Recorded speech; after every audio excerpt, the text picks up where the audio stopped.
Son propre père s'est acharné sur lui et lui a ôté la vie avec son fusil, privant le monde entier d'une grande star de la musique. Le tout devant le regard dévasté de sa propre mère. Il était 11 h du matin et Marvin Gaye organisait sa fête d'anniversaire. Le chanteur allait avoir 45 ans le jour suivant et il voulait le célébrer avec des amis et des proches. Ça faisait quelque temps qu'il était retourné vivre dans la maison de ses parents. Après avoir souffert pendant des années de la drogue et des excès, Marvin était retourné dans le lieu de son enfance pour trouver le soutien de sa mère. Mais il était obligé aussi de supporter les désaccords avec son père. Le chef de famille, un musicien frustré, allait maintenant sur ses 70 ans. Et il regardait avec envie et mépris le talent et la carrière de son fils. Tout ça, ajouté au fait de son alcoolisme et de ses crises de colère, avait entraîné pour le petit Marvin une enfance marquée de raclées violentes. Mais ce 1er avril 1984, ce fut la raclée de trop. Depuis sa chambre au premier étage, Marvin avait insulté son père, et celui-ci était monté furieux pour le confronter.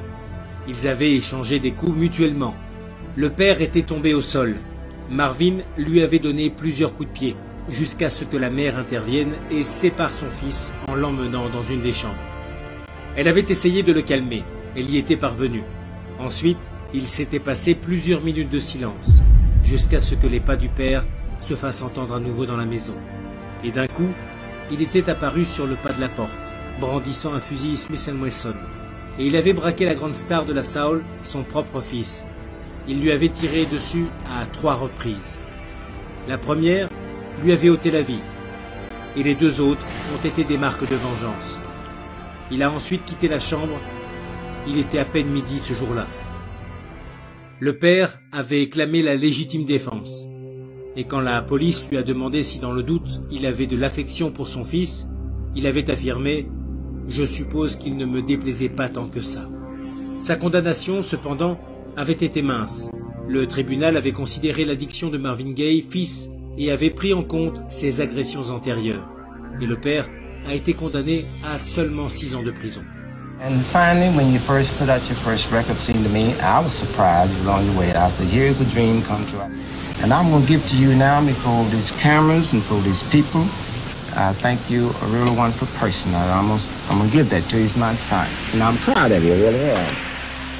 Tiene una mezcla de tragedia que es impresionante, que lo acompaña, insisto, desde la muerte de Tammy Terrell hasta que termina siendo asesinado por su padre, sus problemas de adicción a las drogas, pero entre medio de todo esto, creando una música que siempre estaba muy en sintonía con la masa, pero a la vez era muy sofisticada. Une triste fin pour cette grande voix masculine de la musique soul.